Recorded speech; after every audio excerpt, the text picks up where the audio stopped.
Hello everyone, welcome once again. कैसे हो आप सब? आई होप आप लोग बहुत अच्छे होंगे। हमारा आज का टॉपिक है चैप्टर द ट्री स्पिरिट। आज हम करेंगे इसका बुक वर्क और क्वेश्चन आंसर। चलो स्टार्ट करते हैं। पहले हम इसका बुक वर्क देखते हैं। Tick the correct answer. इसमें हमें क्वेश्चन दिए गए हैं, उसके साथ कुछ ऑप्शंस है। जो बिल्कुल करेक्ट ऑप्शन है हम उसको टिक करेंगे। देखो फर्स्ट देखो, the foresters decided to cut the sal tree because. Forester sal tree को क्यों काटना चाहते थे? ऑप्शंस है the spirit had too much power. Second है the king had ordered them to do so. Third, an evil spirit lived in it. इसमें कौन सा ऑप्शन सही है? The king had ordered them to do so, क्योंकि उनको राजा ने आदेश दिया था ना कि एक मजबूत ट्री उसको काट के लेके आओ, उसको अपने पैलेस में एक कॉलम बनाना था, इसलिए उनको किंग ने ऑर्डर किया था। तो ये हमारा करेक्ट है। सेकंड देखो, the villagers worshipped the sal tree because.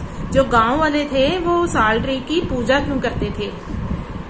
First option है a tree spirit dwelt in it. एक ट्री की स्पिरिट इसमें रहती थी। It was large and beautiful. ये बहुत बड़ा और सुंदर था। Tree had healing properties. इससे कई बीमारियों का इलाज किया जा सकता था। क्या सही ऑप्शन हो सकते हैं? विलेजर क्यों पूजा करते थे? The tree spirit development. Third है the dash were the tree spirits little ones. अब इस चैप्टर में ट्री स्पिरिट है जो, उसके लिटिल वंस कौन है? विलेजर्स हैं, यंग साल ट्रीज हैं, या किंग एंड हिज कॉर्टियर्स? कौन है? यंग साल ट्री। वो राजा को बताती है कि उसके आसपास छोटे छोटे साल के पौधे उगे हुए हैं, अगर वो उन पर गिर जाएगी तो वो सारे खत्म हो जाएंगे। तो इन छोटे पौधों को वो लिटिल वंस कहती है।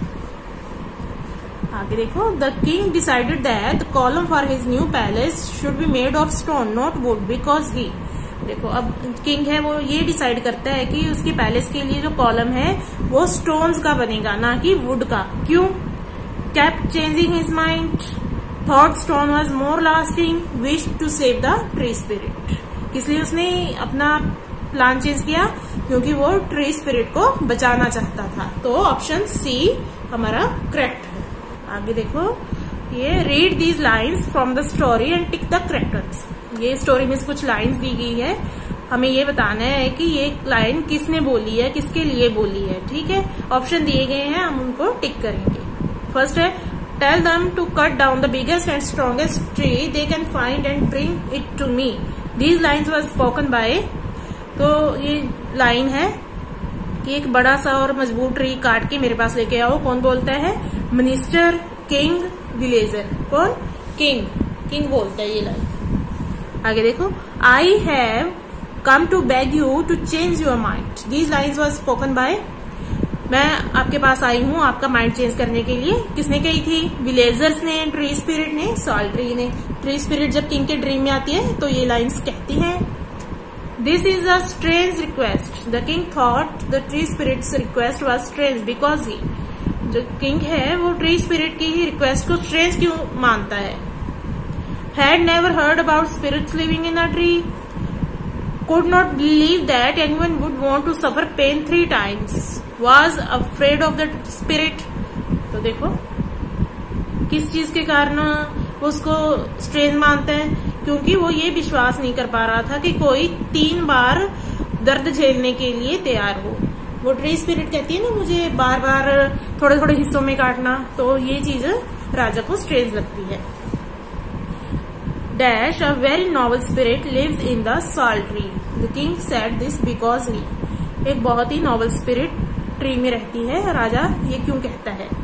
Believe that all spirits are noble। Had visited the tree, he was moved by the tree spirit's willingness to sacrifice। तो वो ट्री स्पिरिट की बलिदान की भावना से द्रवित हो जाता है, इसलिए वो कहता है कि वो स्पिरिट बहुत नॉवल है। तो इसका ये ऑप्शन करेक्ट है।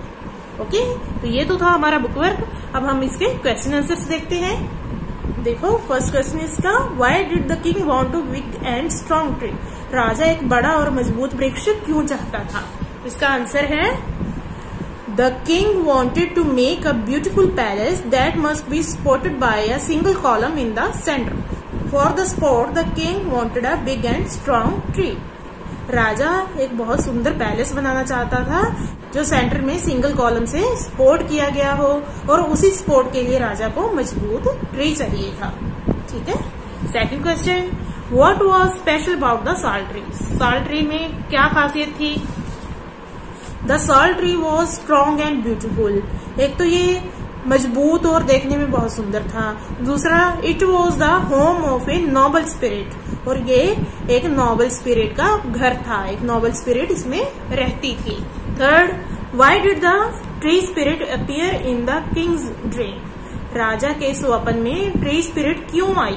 देखो, the tree spirit appeared in the king's dream to change his mind, क्योंकि जो ट्री स्पिरिट है वो राजा का प्लान है उसको चेंज करना चाहती थी।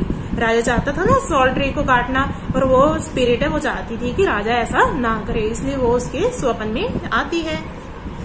लास्ट देखो, what was the effect of the dream on the king?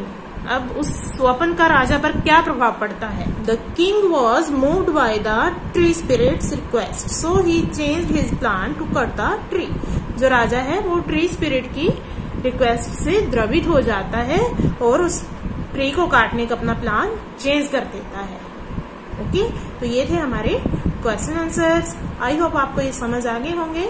So thank you very much for listening.